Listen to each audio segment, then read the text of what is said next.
Kabanata 491. Natigilan ang lahat. 1,000 taong gulang. Mahusay na grado ng wild ginseng. Anong klaseng international joke ang ginagawa niya? Hindi nang ahas na paniwalaan ng may-ari ng tindahan ang kanyang narinig. Ngunit nang makita niya si Denver na mukhang balisa pero hindi makatanggi, alam niyang ito ang tunay na pakikitungo. Batay sa kaalaman ni Denver, imposibleng gumawa siya ng maling judgment. Natigilan ang may-ari ng tindahan. Kung totoo ang sinabi ni Thomas, kung gayon ang halaga ng ginseng ay nako, hindi niya ito makalkula. Ang ganitong uri ng mahusay na grade ginseng ay napakabihirang na maaari itong ibenta sa mataas na presyo. Kung talagang kailangan ito ng sinuman, talagang handang bilhin ito anuman ang presyo. Ang ilang daang milyong dolyar o kahit hanggang ilang bilyong dolyar ay ganap na posible. Nalungkot ang may-ari ng tindahan. Ibinigay niya lang bang parang basura ang mahal na wild na ginseng na nasa 1,000 taong gulang na? Hindi pwede. Ito ay ganap na imposible. Hindi rin siya mapakali sa kanyang reputasyon. Diretso siyang tumalon sa counter at inabot ang kamay para kunin ang wild na ginseng. Mabilis kumilos ang lalaki kaya agad siyang nagtago. Hindi siya tanga. Napakahalaga ng ginseng na ito. Kahit na hindi niya naiintindihan ang market, alam din niya na hindi ito maaaring ibenta sa $1,500,000. Higit sa lahat, mapapagaling ang kanyang ama sa ginseng na ito. Ibalik mo sa akin yan. Hindi ko ito binibente sa iyo. Babalik ko kaagad sa iyo ang $1,500,000. Ibalik mo sa akin ang wild na ginseng. Agad namang umatras ang lalaki habang pinoprotektahan niya ang wild na ginseng. Bahagyang ngumiti si Thomas habang naglalakad at marahan niyang ipinatong ang kanyang kamay sa balikat ng may-ari ng tindahan. Ang isang salitang binigkas ay isang nakaraang paggunita. Imposibleng bawiin ang iyong mga salita. Kalimutan mo na lang. Kalimutan mo na. Ano ang kakalimutan ko? Tinaas ang kamay ng may-ari ng tindahan at gustong suntukin si Thomas, ngunit madaling nakaiwas si Thomas. Pagkatapos, hinawakan ni Thomas ang kanyang kwelyo at hinayla siya palabas. Direktang lumipad palabas ang may-ari ng tindahan at malakas na hinampas ang kabinet. Ay nako, napakasakit nito. Jerk, ang lakas ng loob mong talunin ako. Alam mo ba kung sino ako? Miyembro ako ng Dark Sun. Mabilis na ibalik ang wild na ginseng na iyan, lumuhod, at humingi ng tawad sa akin. Kung hindi, hindi kita papakawalan. Umiling si Thomas. Hindi talaga lahat ng tao ay mabuti. Lumapit siya at hinubad ang sapatos ng may-ari ng tindahan. Pagkatapos, pinasok niya ang kalahati ng sapatos sa bibig ng may-ari ng tindahan. Okay, mas tahimik ka na ngayon. Tumayo si Thomas at naglakad palabas. Sumigaw ni Denver para pigilan siya. Pinata, napasok ka sa malaking problema. Oh, anong klaseng malaking gulo?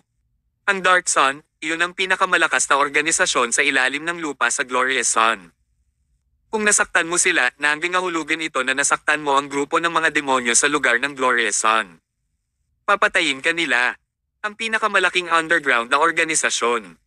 Ang grupo ng mga demonyo. Si Thomas ay nakaka-relax na umiling. Kung ang Dark Sun ay binubuo ng isang grupo ng mga demonyo, si Thomas ang magiging Diyos. Napakagulo at madumi ang lugar ng Glorious Sun. Oras na para linisin ito. Kung ang Dark Sun ay maglakas loob na lumitaw, ipapaalam sa kanila ni Thomas ang mga kahihinatnan ng pakikipaglaban sa isang Diyos.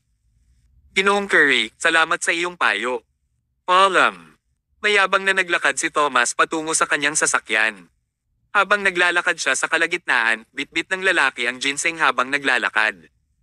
Lumuhad siya sa harap ni Thomas sabay hampas. Natigilan si Thomas. Anong ginagawa mo? Umiiyak ang lalaki habang sinasabi, Ginoo, iligtas mo ang aking ama.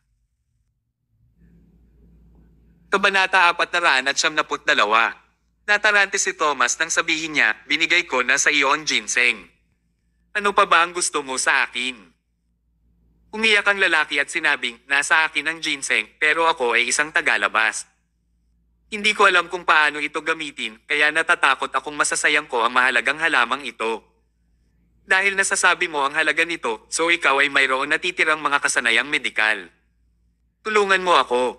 Nalungkot si Thomas habang nakatingin kay Emma sa loob ng sasakyan. Kung mag-isa lang siya doon, diretso siyang tutulong ng walang pag-aalinlangan. Gayunpaman, kasama niya ang kanyang asawa. Ang layunin ng paglalakbay na ito ay bumili ng bakal, hindi upang magligtas mga tao. Kaya naman, natatakot siyang baka magalit si Emma. Sino ang makakaalam na diretso at galit na sasabihin ni Emma, Thomas, mayroon ka pa bang pagkatao? Nakikiusap siya sa iyo. Wala kang babayaran kahit isang sentimo kung tutulungan mo siya. Ngumiti ng mapait si Thomas. Hindi niya talaga alam kung paano siya magkokomento sa asawa niya. Siya ay tunay na isang mabuting babae. Siya ay maganda at mabait. Pero medyo matigas ang ulo niya. Matatakot si Thomas dahil sa kanya. Sumakay ka sa kotse. Pinayagan ni Thomas ang lalaki na sumakay sa kotse at iniuwi siya. Ayon sa pagpapakilala ng lalaki, ang kanyang pangalan ay Garrett Cohen at siya ay nakatira sa suburbs. Habang ginagabayan siya ni Garrett, nagmaneho si Thomas sa direksyon ng bahay ni Garrett. Pero matapos ang pagmamaneho ng sasakyan ng wala pang 20 minuto ay may nakita silang malaking puno ng kahoy na nakaharang sa malawak na kalsada. Mayroong isang malaking grupo ng mga lalaki na naka-black tie na may berde ng araw at hinaranggan nila ang kalsada sa unahan. Bilang isang lokal, natural na alam ni Garrett kung sino sila. Mga miyembro sila ng Dark Sun. Ang may-ari ng tindahan ay isa sa mga executive sa Dark Sun. Siya ay binugbog kaya hindi tayo patatawarin ng mga nakatataas sa Dark Sun. Tapos na tayo ngayon. Natarante si Garrett. Ang makakasakit sa Dark Sun ay parang makakasakit sa impyerno. Maaaring walang pagkakataon na mabuhay sa Glorious Sun. Alam niyang maghihiganti ang mga miyembro ng Dark Sun, pero hindi niya inaasahang darating sila ng ganoon kabilis nang hindi siya binibigyan ng oras para iligtas ang kanyang ama at makatakas.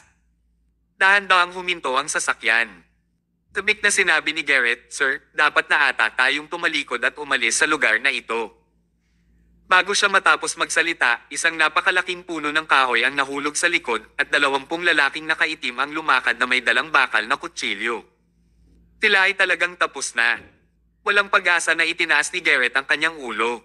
Dad, kasalanan ko ito. Natatakot akong iwan ko ang mundo bago ikaw. Tumawa si Thomas at walang pakialam niyang sinabi, manatili kayong dalawa sa kotse at i-lock ang mga bintana ng sasakyan. Kahit anong katok nila sa kotse, huwag kang mataranta. Sandaling natigilan si Garrett. Ano ang ibig niyang sabihin? Gusto pa ba ni Thomas na lumabas at makipag-away sa kanila? Tama ang hula niya. Pinuksan ni Thomas ang pinto at lumabas bago niya diretsyong isinara ang pinto. Pagkatapos, agad na nilock ni Emma ang pinto at mga bintana batay sa mga tagubilin ni Thomas. Nag-aalalang sinabi ni Garrett, ano ang ginagawa niya? Isa laban sa 50 tao. Gusto na ba niyang mamatay? Sobrang nagpanik din si Emma. Pero ngayon, ano pa ba ang magagawa niya maliban sa maniwala kay Thomas? Mag-isang naglakad si Thomas patungo sa mga miyembro ng Dark Sun. Lumakad din ang pinuno, si Blind Bear. Siya ay isang lalaki na halos 2 metro ang taas at ang kanyang katawan ay mas malakas kaysa sa isang baka. Ang kanyang mga kamay ay mas malaki kaysa sa ulo ng isang normal na tao. Medyo nakakatakot ang itsura niya. Ang Blind Bear din ang pinakamalakas na tao ng underground organization sa Glorious Sun area. Siya ang tunay na pinuno sa lugar ng Glorious Sun. Nang makitang lumakad si Thomas ng mag-isa ng walang sandata, lubos na hinangaan ng Blind Bear ang kanyang katapangan. I-complimented, hindi na masama. Mayroon kang ilang lakas ng loob. Gusto ko ang isang maliit na jerk na katulad mo. Ngunit tinalo mo ang aking lalaki na isa ring taong kumikita para sa akin. Hindi ko pwedeng hayaan na lang ito. Sinabi ng Blind Bear, binibigyan kita ng 2 pagpipilian. Una, magtrabaho sa akin at maging aking subordinate. Maaari akong magpakita sa iyo ng kaunting awa. Paparusahan kita, ngunit hindi kita papatayin. Umalaklak si Thomas. Ang Diyos ba ng digmaan ay magiging subordinate ng ibang tao? Kabanata 473. Kung nalaman ito ng mga tao sa West Coast, iniisip niya kung ano ang iisipin nila. Ang Blind Bear ay patuloy na nagsabi, ang pangalawang pagpipilian ay ang bugbugin ka ng aking mga tauhan hanggang mamatay. Dapat marunong kang pumili, di ba? Alam ni Blind Bear na alam ng mga normal na tao kung paano pumili. Sa pagitan ng buhay at kamatayan, walang sino man ang magiging hanggal na pipiliin ang kamatayan. Pero, huminga ng malalim si Thomas at sinabing, wala akong pipiliin sa kanila. Oh, sa tingin mo ba may iba ka pang pagpipilian? Oo. Anong option ito? Malamig na tinitigan ni Thomas ang blind bear at walang pakialam na sinabi, tatapusin ko kayong lahat sa loob ng 3 minuto. Dahil medyo loyal ka, hahayaan kitang manatiling buhay. Hindi mo kailangang magpasalamat sa akin. Pak! Halos mamatay si blind bear sa kakatawa. Nakakita na siya ng mga hanggal na tao, ngunit hindi siya nakakita ng ganoong katingang tao kagaya ni Thomas. Nais bang makipaglaban ng 50 tao ng mag-isa ang lalaking ito? Haha! Akala niya ba Diyos siya? Napaka-ungrateful. Mga kaibigan, go! Kahit na isang kahihiyan na patayin si Thomas, hindi napigilan ng sinuman si blind bear. Hindi niya patatawarin ang bawat taong nang ahas na hamanin siya. Kaya naman kaya niyang pamunuan ang Glorious Son. Isang matipunong lalaki ang naglakad patungo kay Thomas habang ang ibang tao ay nakatingin sa gilid. Bagamat inutusan silang lahat ng blind bear na sumulong, naisip nila na sapat na ang isang tao para harapin si Thomas. Lumapit kay Thomas ang matipunong lalaki at ninisyon siya ng may pang-aasar. Pagkatapos, itinaas niya ang kanyang kamay at sinubukang basagin ang ulo ni Thomas gamit ang baseball bat. Pero, whoosh! Inawakan ni Thomas ang baseball bat gamit ang kanyang kamay. Hindi lang iyon, nasira pa ang baseball bat. Pero, tumayo si Thomas at hindi siya nagpakita ng anumang masakit na ekspresyon. Parang mas matigas ang braso niya kaysa sa baseball bat. Dapat mayroon kang mas mahusay na armas. Walang pakialam na sabi ni Thomas bago niya biglang inabot ang mukha ng lalaki at agad niyang nilakasan ang kanyang lakas. Sa isang iglap ay binuhat ni Thomas ang matipunong lalaki bago ito itinapon ng malakas sa sahig.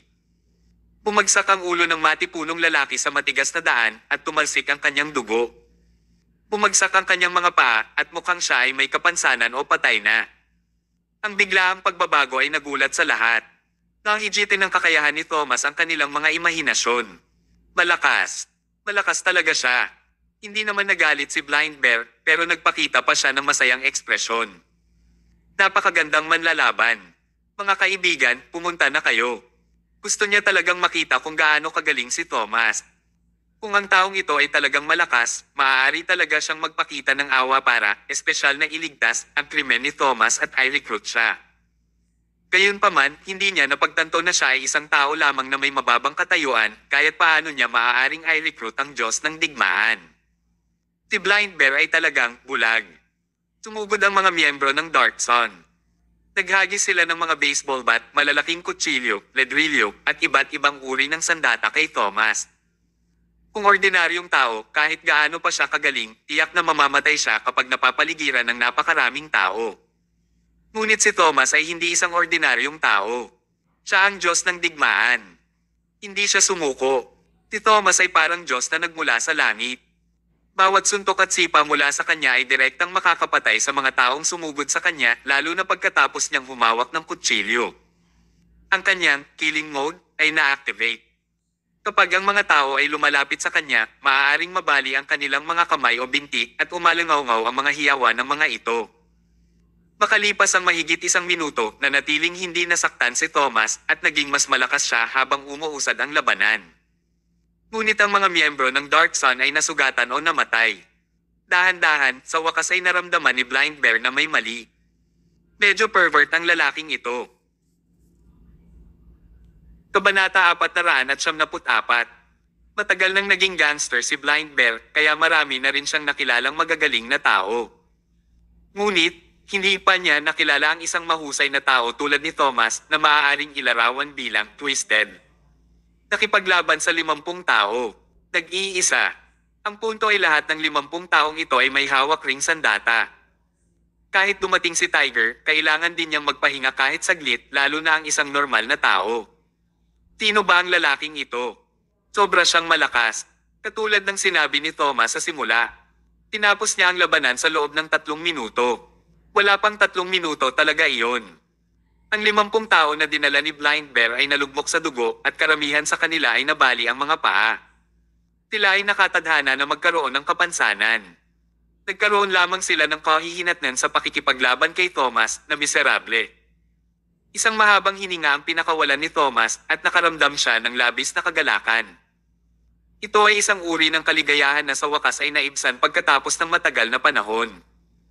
Mula nang umalis siya sa West Coast, napigilan ang kanyang pagnanais na makipaglaban. Kawakas, hinayaan siya ng mga laban ngayon na ilabas ang lakas na pinigilan sa kanyang katawan sa pinakamataas na antas. Paano magiging sapat ang kagalakan upang ilarawan ito? Itinapon niya ang kutsilyo bago siya kumuha ng sigarilyo sa bulsa ng pantalon niya, sinindihan, at huminga. Sa ilalim ng liwanag ng paglubog ng araw, itinaas ni Thomas ang kanyang ulo, naglabas ng usok at ang usok ay lumipad sa hangin. Parang huminto ang oras. Ito ang unang pagkakataon na tahimik na tumitig si Blind Bear sa ibang lalaking naninigarilyo, ngunit hindi siya nang ahas na magsalita at hindi man lang kumibo. Pakiramdam niya ay pinarusahan siya ng guro ng klase na tumayo sa isang sulok noong siya ay maliit. Kawakas, nakatapos na siya sa pagsisigarilyo.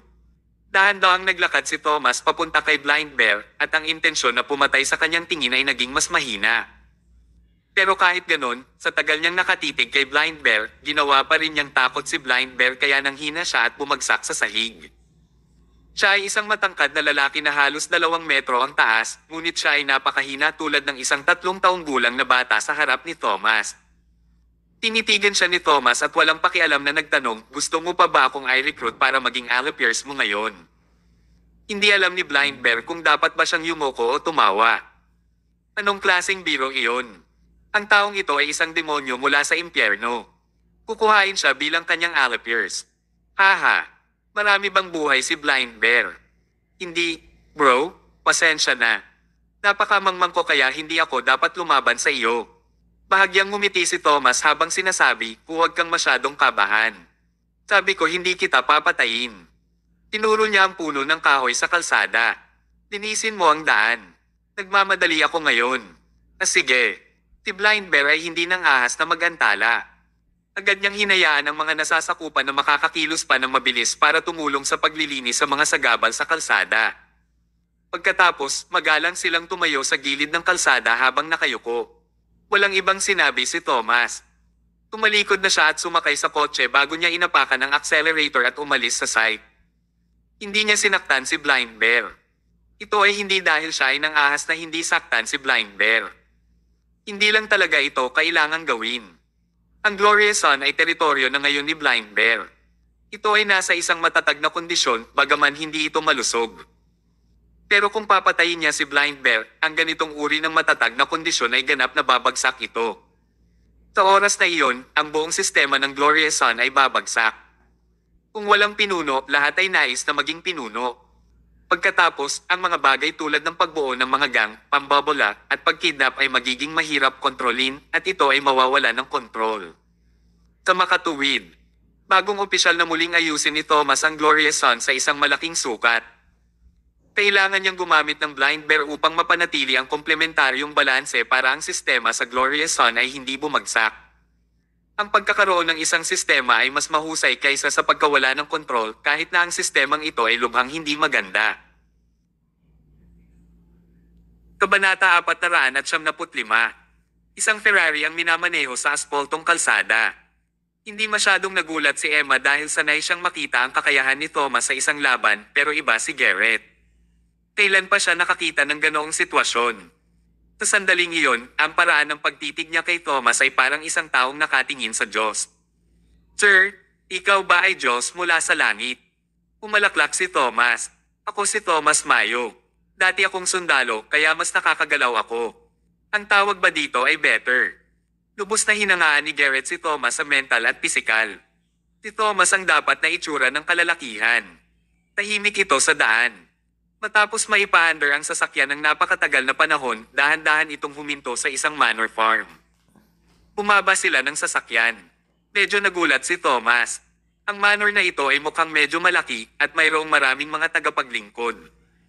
Talagang hindi ito abot kaya para sa isang normal na pamilya. Tanong niya, Garrett, mukhang napakayaman ng pamilya mo. Napangiti si Garrett.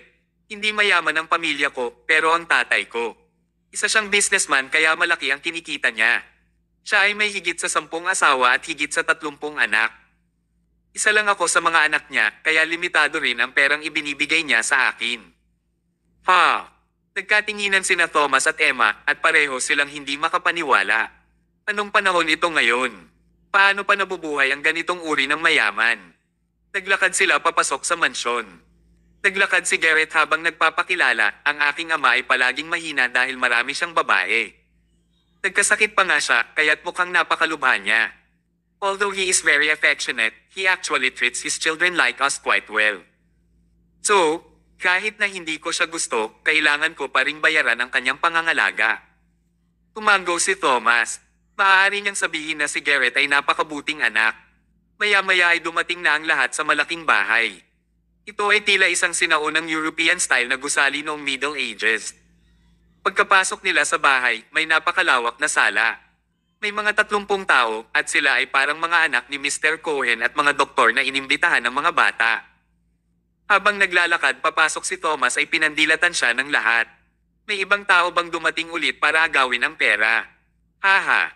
Kadalasan, walang nagmamalasakit kay tatay. Ngunit pagkatapos magkasakit si tatay, lahat ay dumating para purihin siya. Napaka-hypocritical. Hindi ba't lahat kayo ay narito rin para sa pera? Napakabonggan yung lahat. Ibinaba ni Garrett ang kanyang ulo at ipinaliwanag, Mr. Mayo, mangyaring huwag niyong pansinin ito. Ang aking ama ay may sakit ngayon, kaya lahat ay nais na iligtas siya.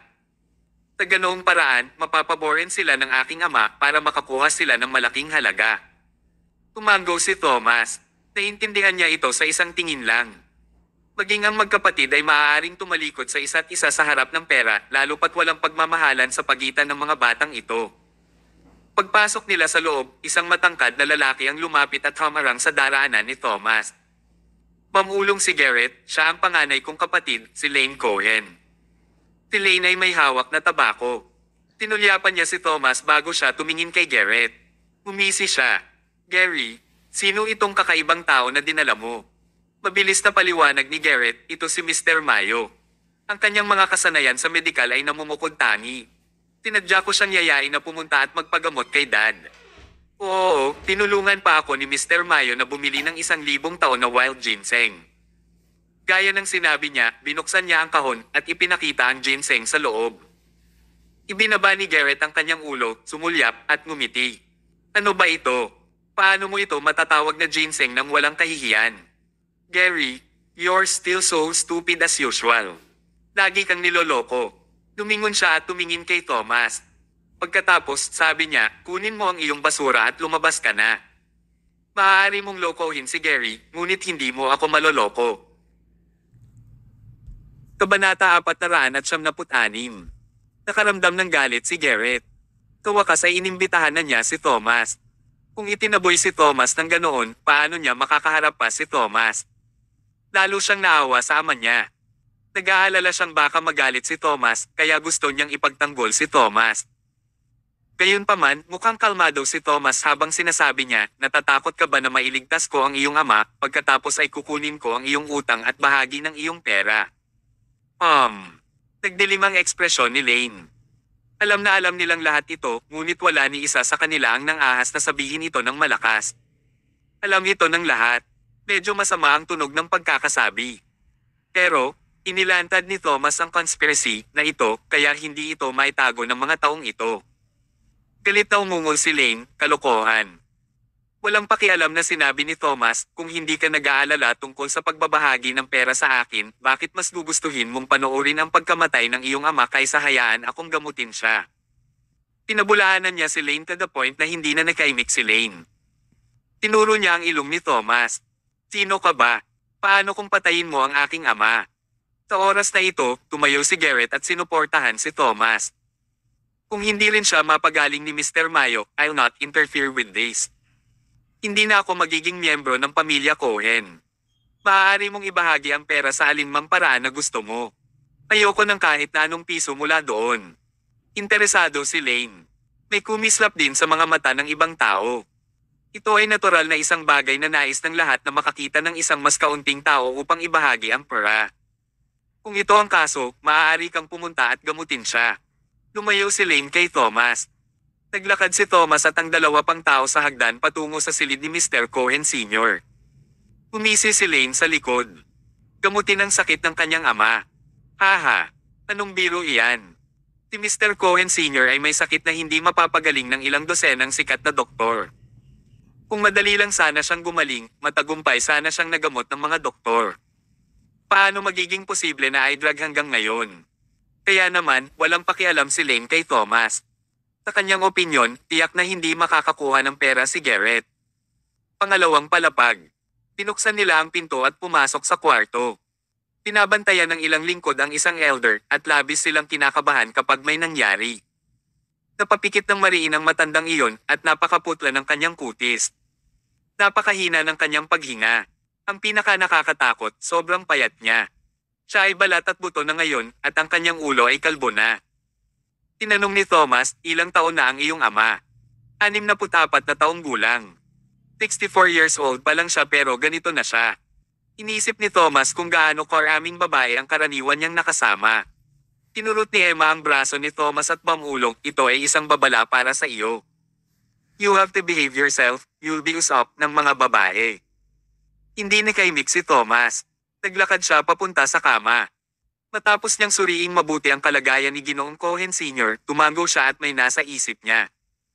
Upang maging tumpak, nagkasakit si Mr. Cohen Sr. dahil sa ilang sakit. Isa pa, pagod na pagod siya. Ginugol niya ang lahat ng kanyang lakas sa mga kababaihan, kaya ang kanyang pisikal na kondisyon ay lubos na hindi sapat upang labanan ang kanyang mga sakit. Itinuring niya itong napakaswerte noong nabubuhay pa siya. Ang ganitong uri ng sakit ay talagang napakahirap.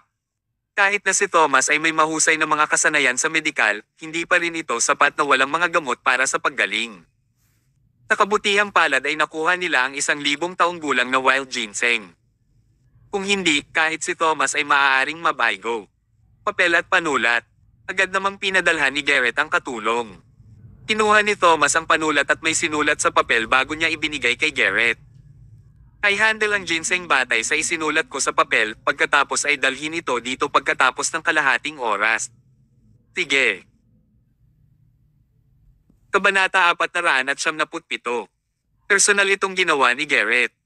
Kinuha niya ang papel at ginseng bago siya lumabas ng ward. Kasunod nito, naglabas si Thomas ng ilang pilak na karayom. Mula nang mag-aral siya ng acupuncture skills, palagi na siyang nagdadala ng mga karayom kung sakaling kailanganin niya ito anumang oras. Sa katunayan, sulit na maging handa. Nilinis niya ang mga pilak na karayom bago niya tinulungan ang iba na habarin ang sando ni Mr. Cohen Sr. at tulungan siyang umupo. Kasunod nito, ipinasok ni Thomas ang mga karayom sa mga acupuncture point ni Mr. Cohen Sr. Pagkatapos, binuksan ang mga punto ng acupuncture. Ipinadala ni Thomas ang kanyang breath sa katawan ni Ginoong Cohen Sr. upang pakainin ang hininga ni Ginoong Cohen Sr. gamit ang kanyang breath. Maya-maya, unti-unting naging itim ang mga karayom. Habang pinapalitan ni Thomas ang mga karayom, pinangunahan niya ang hininga sa loob ng katawan ni Mr. Cohen Sr. para gumalaw sa paligid upang matiyak na ang bawat bahagi ng kanyang katawan ay puno ng hininga. Ang katawan ni Ginoong Cohen Sr. ay parang lupang sakahan na matagal ng tuyo sa wakas ay nahydrate ng ulan. Medyo mahina lang ang ulan. Nawala ito sa isang iglap. Gayunpaman, sa pagpapakain ng unang antas ng breath, nagsimulang gumaling ang katawan ni Ginoong Cohen Sr. Sa oras na ito, ang kailangan lang niya ay maitanim sa isang malaking halaga ng breath. Tamang-tama ang oras. Lumapit si Garrett na may dalang tray, at may 3 mangkok ng ginseng soup sa tray. Ang dosage at paraan ng pagluluto ay ginawa ayon sa papel na binigay ni Thomas. Tinuri ito ni Thomas. Nang walang problema, hinayaan niyang pakainin ng katulong si Mr. Cohen Sr. Nang uminom siya ng 1 mangkok ng ginseng soup, ang kanyang katawan ay pinalusog na parang bagyo. Agad na nagpasok ng karayom si Thomas para kumalat ang breath sa katawan upang lahat ng bahagi ng katawan ay makinabang dito. Pagkatapos, ininom ni Ginoong Cohen Sr. ang pangalawa at pangatlong mangkok. Pagkatapos niyang inumin ang lahat ng 3 mangkok, ang kanyang kutis ay naging pula at unti-unting naging malusog. Naging makinis din ang kanyang paghinga. Parang biglang tumubo ang mga berdeng dahon sa isang lantang sanga. Nabuhay muli ang kanyang sigla. Ginoong Mayo, kailangan ko pa bang maghanda ng ilang mangkok ng ginseng soup? Tanong ni Garrett. Itinaway ni Thomas ang kanyang kamay.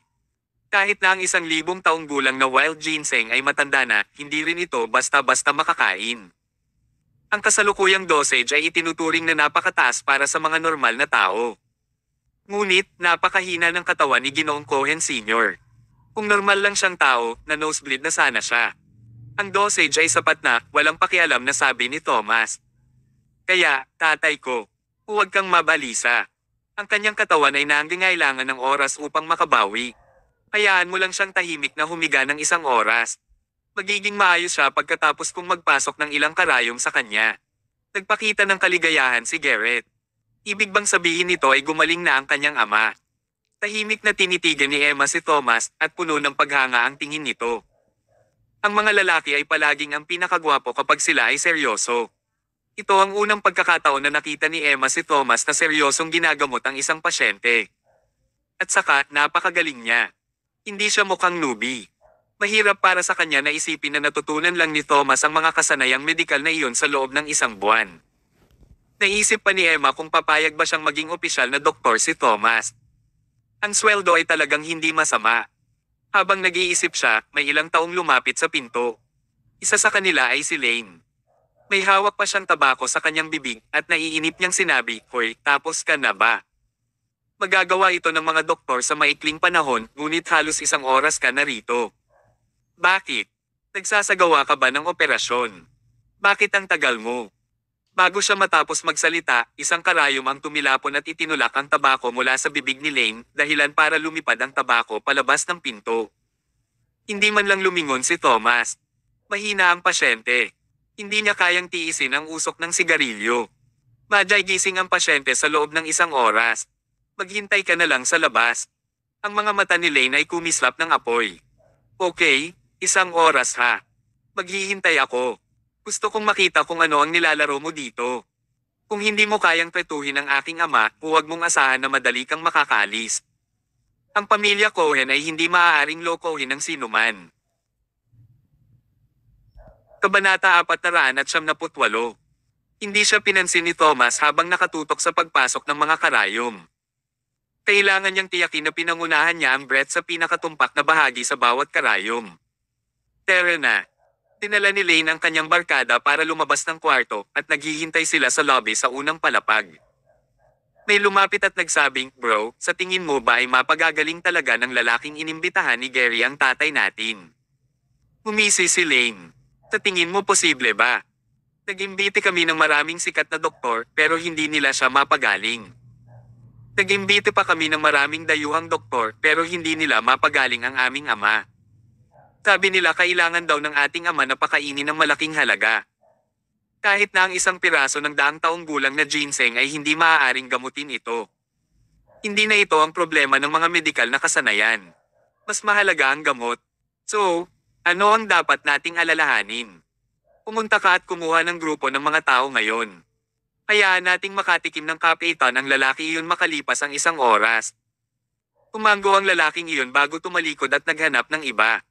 Nang sandali pa, isang malaking grupo ng mga mandirigma ang dumating sa lobby. Tahimik na nakatingin si Lane sa orasan. Matapos ang matiyagang paghihintay ng 1 oras, hinampas niya ang kanyang hita at tumayo. Tara na. Let's settle the account ng lalaking iyon.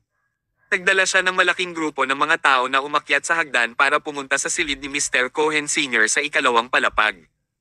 Agad niyang sinipa ang pinto. Munting jerk. Natapos na ang 1 oras. Sabi mo gusto mong pagalingin ang tatay ko. Nagtagumpay ka ba? Haha. Sa tingin mo kaya mo lang lokohin ang pamilya Cohen. Lahat kayo, halika at. Habang nagmamayabang si Lane, bigla niyang nakita na tila nagmulat ng mga mata ang nakarete na matanda. Natigilan siya, at maingat siyang tumingin muli.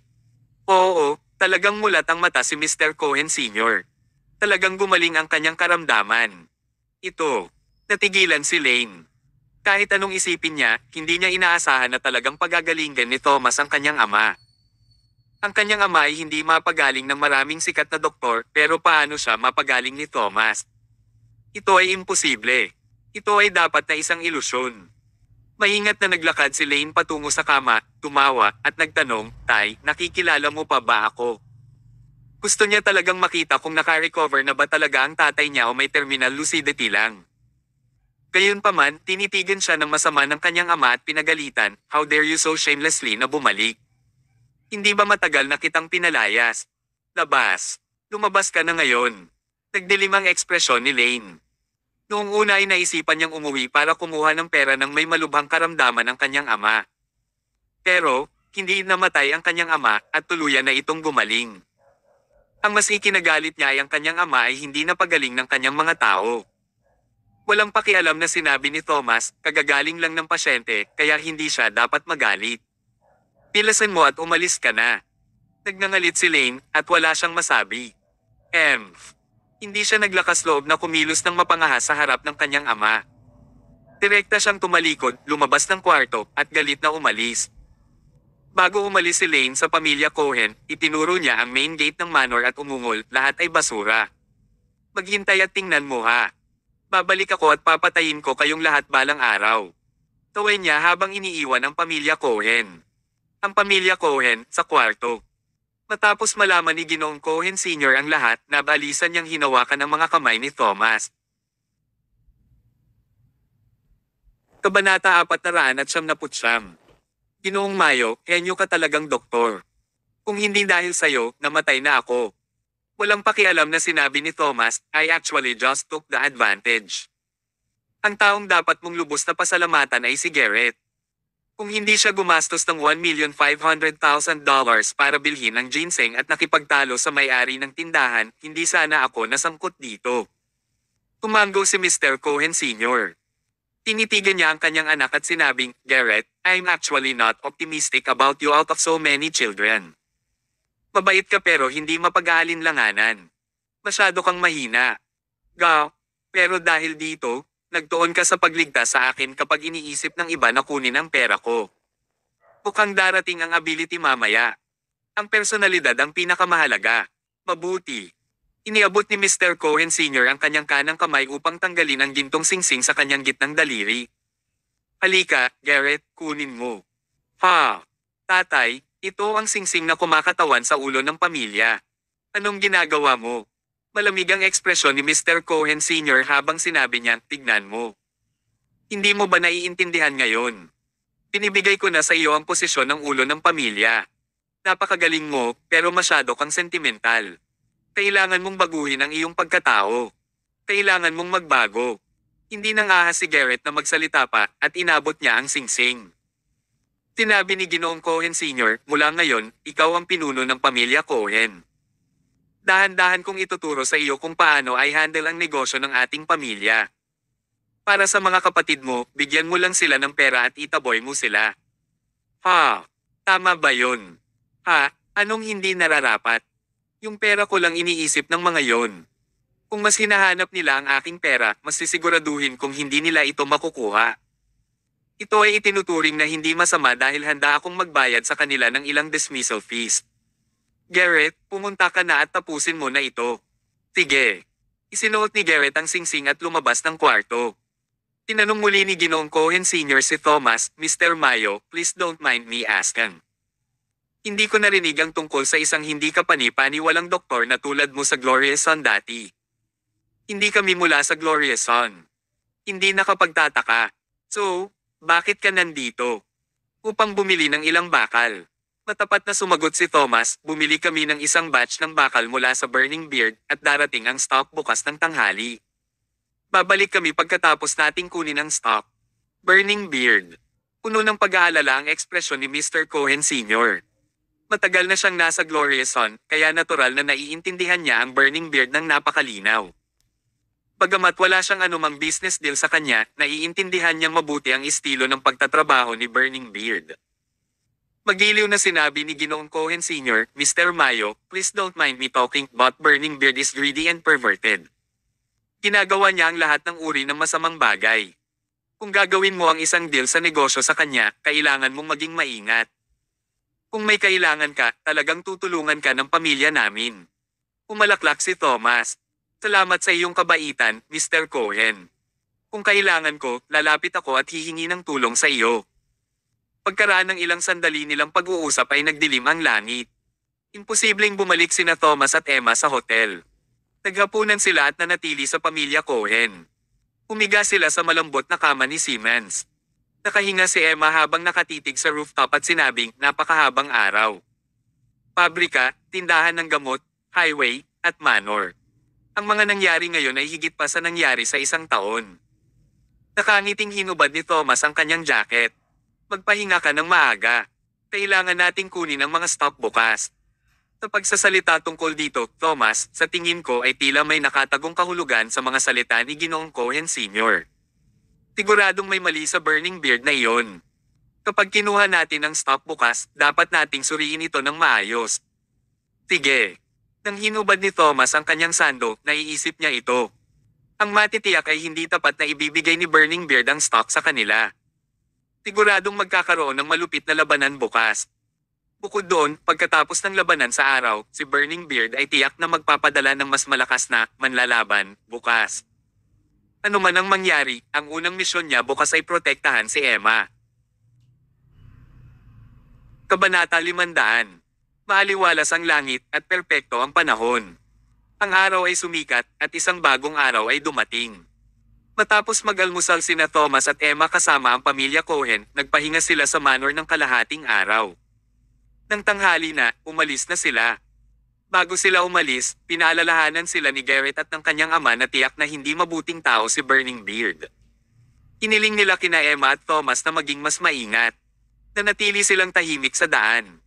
Noong tanghali, dumating silang dalawa sa pabrika ayon sa kasunduan. Sa tanghali, nagtago ang mga trabahador na parang nakakita ng multo nang muli nilang makita sina Thomas at Emma sa pagkakataong ito. Ang babae ay napakarilag, ngunit hindi nila ito mahawakan. Hindi naman sila na-block. Maayos na nakita ni Thomas si Burning Beard at dumating siya sa panloob na departamento ng pabrika habang pinamumunuan ito ni Burning Beard. Mga 20 truck ang nakaparada dito at bawat truck ay puno ng bakal. Marami ring bakal sa sahig. Sinabi ni Burning Beard, ito ang lahat ng iyong mga stock. Kukumpletuhin ko ang mga paghahatid ng 5 beses gamit ang 26 na kotse at ang paghahatid ay makukumpleto sa 1 linggo. Mukhang walang problema. Sinabi ni Emma, gusto kong suriin ang mga stock. Napangiti si Burning Beard. Maasahan din ako sa trabaho. Bakit kailangan mong suriin ang mga stock? Ano ang gusto mong suriin? Haha, maasahan ba siya? Siya ang pinaka hindi mapagkakatiwalaang tao sa mundo. Sabi ni Emma, kung walang problema sa bakal, tingnan ko lang sandali, bawal ba? Si Burning Beard ay naiinip na nagsindi ng sigarilyo. Okay, you can check the stocks. Sige lang. Parang may mali sa performance niya. Si Emma ay nangahas na huwag maging pabaya. Tinimulan niyang suriin ang mga stock ng maingat at seryoso. Talagang walang problema sa bakal sa mga unang truck dahil sila talaga ang stock na kailangan niya, ngunit may mali sa bakal sa mga sumunod na truck. Ang kasunod na bakal ay mukhang may sira na mga stock at hindi sila kwalipikado sa lahat ng uri ng aspeto. Napuno ng galit ang mga mata ni Emma at pinagalitan niya, Burning Beard, may sira ang bakal sa mga truck na ito. Gumagamit ka ba ng ganitong uri ng stock para dayin ako? Nagpakawala ng usok si Burning Beard at malamig niyang sinabi, girl, you make it sound so bad. Ano ang ibig mong sabihin sa mga may sira na stock? Walang anumang sira na bakal sa aking stock. Sinasabi ko sa iyo ngayon. Kung gusto mo ang mga stock na ito, maaari mong alisin ang mga ito ngayon. Kung hindi, kalimutan mo na lang. Please umalis ka na. Sa sobrang galit ni Emma ay napabuntong hininga siya. Burning Beard, pumirma kami ng isang kasunduan. Oh, ganoon ba? Pwede mo na akong kasuhan. Hayaan mo akong maging tapat sa iyo, hindi ka mananalo sa demandahan sa Glorious Sun. Bago ka pa man pumasok sa korte, baka mapatay ka na. Malinaw na binubuli niya ang mga tagalabas. Bilang lokal na malupit, si Burning Beard ay hindi natatakot sa isang mahinang babae tulad ni Emma. Walang magawang umiling si Thomas. Alam ni Thomas na mangyayari ang bagay na ito. Hindi payag si Burning Beard na ibigay ang mga stock at ayaw din niyang mag-refund. Hindi rin siya natatakot na kasuhan. Talagang hindi siya natatakot sa lahat. Kung pinagkaguluhan siya, marami siyang fighters kaya hindi niya kalaban ang mga normal na tao. Ito ang estilo ng pagtatrabaho ni Burning Beard, tama ba? Napabuntong hininga si Thomas. Mukhang hindi niya malulutas ng walang puwersa. Masasabi rin ni Burning Beard kung ano ang inisip ni Thomas, kaya ngumiti siya at sinabing, bakit? Gusto mo bang magtalo tayo? Pumalakpak siya, at isang malaking grupo ng mga tao ang agad na lumabas na may dalang armas. Naghiwalay ang mga tao, at lumabas ang isang payat na lalaki na mahaba ang buhok. Napakadumi niya, at may bahid pa rin ng dugo ang gilid ng kanyang labi, pero dugo iyon ng ibang tao. Hayaan mong ipakilala ko siya sa iyo. Ito si Demon na nangunguna sa underground boxing. Ang libangan niya lang ay kumain ng laman ng tao. Thomas Mayo, pakainin natin siya ng iyong laman ngayon. Demonyo, kainin mo siya. Bahagyang ibinaba ni Demon ang sulok ng kanyang mga labi at mabilis siyang lumapit kay Thomas. Ang kanyang sobrang bilis ay hindi kapanipaniwala.